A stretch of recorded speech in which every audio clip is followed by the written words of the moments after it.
Awake your possibility. 안녕하세요. 프린들리입니다. 연일 한국 증시는 올라가고 미국 국채금리는 많이 올라서 예상대로 많은 문의를 주셨습니다. 내가 가지고 있는 채권 어떡하냐? 앞으로 주식 어떡해요? 종목 좀 찍어주세요. 우리 애한테 주식 사주고 싶은데 뭘 사줘야 하죠? 일단 1년도 지났고 요새 안티도 줄고 진 구독자님만 남았으니 약간 듣고 싶은 이야기랑 하고 싶은 이야기를 해보겠습니다.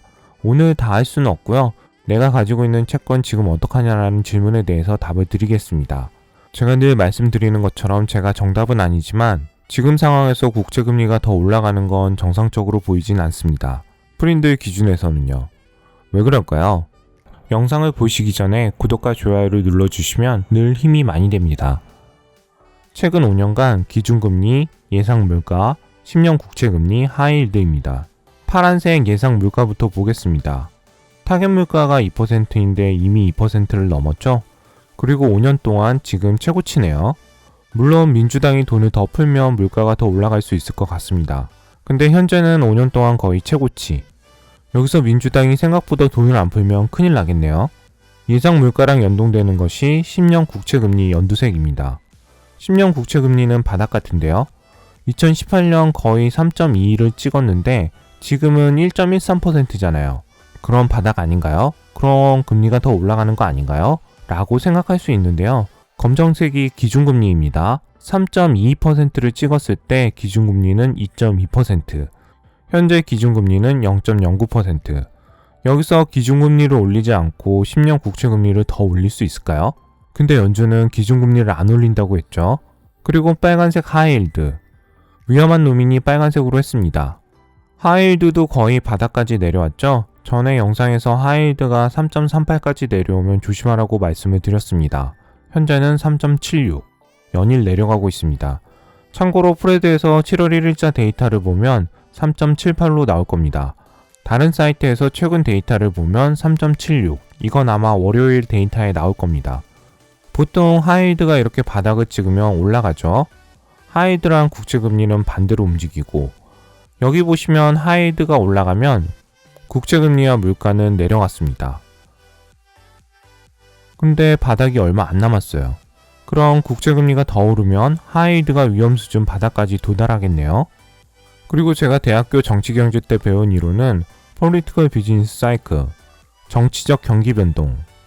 선거 후에 높은 이자율이나 높은 인플레이션이 나타나면 차기 선거 전에 유권자들이 망각하길 바라며 정부는 긴축 정책을 펼친다 라고 정치경제학 책에 나옵니다.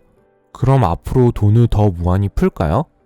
최근 프라이드 인기 검색 순위 1위는 통화량입니다.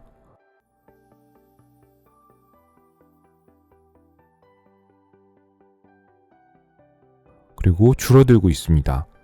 바이든과 민주당이 국민을 너무 사랑해서 미친듯이 돈을 풀면 참 좋을 텐데요.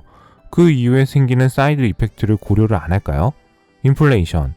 물가 상승이 그리 간단한 문제는 아닙니다. 분명 어느 정도 상승은 오겠지만 이게 바이든 정부가 그렇게 바라는 건 아닐 겁니다. 그럼 이제 국채금리는 더 안 오르나요? 저는 그 누구도 모른다고 생각을 합니다. 미래를 알 수 있는 방법은 없습니다. 만약 민주당이 생각보다 돈을 많이 안 풀면 국채금리는 떨어질 겁니다. 근데 생각보다 돈을 더 많이 풀면 국채금리는 지금 하이힐드 룸만큼 더 치솟을 거고요. 미국 정부가 얼마를 풀지 어떻게 할지는 제가 잘 모르겠습니다. 다만 투자자가 해야 할 건 아직 하이힐드가 더 내려갈 룸이 있고 하이힐드가 더 내려가면 금리가 더 오를 수 있는 상황은 있다.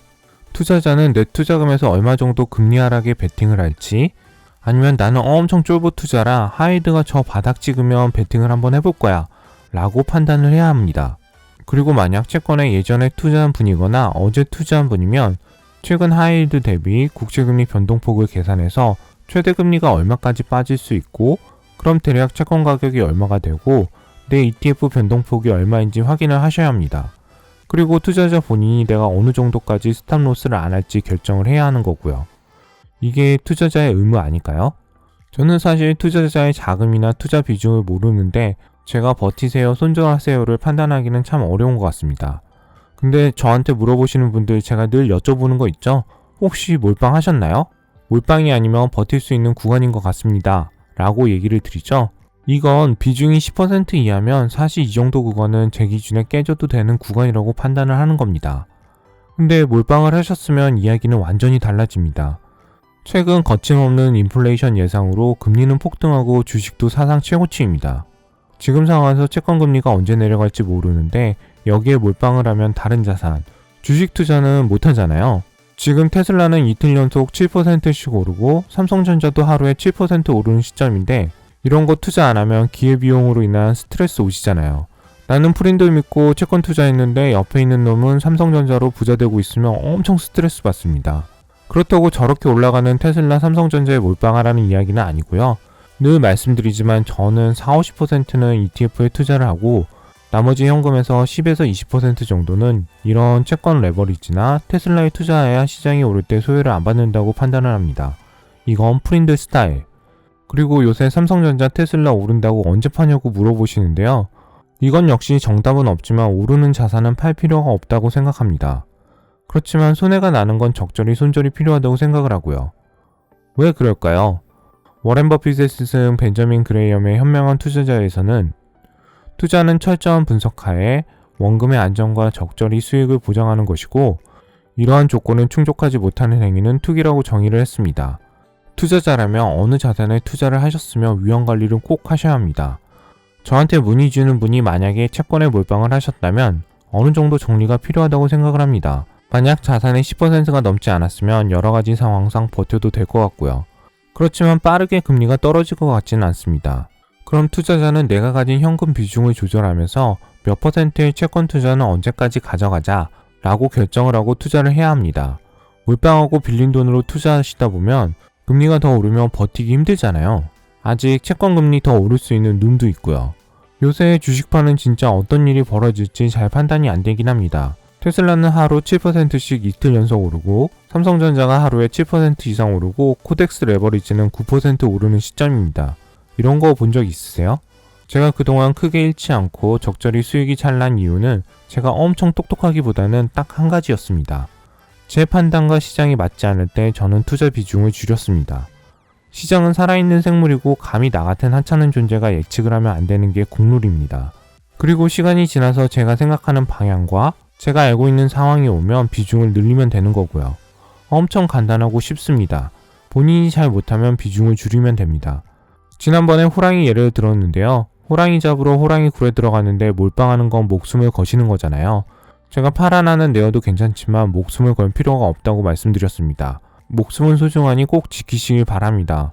우리는 투자에 있어서 뭐 아니면 돈은 안 되고요. 그리고 스트레스 받는 투자는 하지 않으셨으면 좋겠습니다. 다음 주는 여러분들이 더 듣고 싶어하는 앞으로 주식 어떡하냐, 종목 좀 찍어줘에 대해서 말씀을 드리겠습니다. 더 깊이 있는 경제 공부를 하고 싶은 분은 검색창에 프린들 연구소를 치고 맨 위에 이걸 클릭하거나 유튜브 오른쪽 상단에 있는 온라인 강의 신청을 클릭하세요.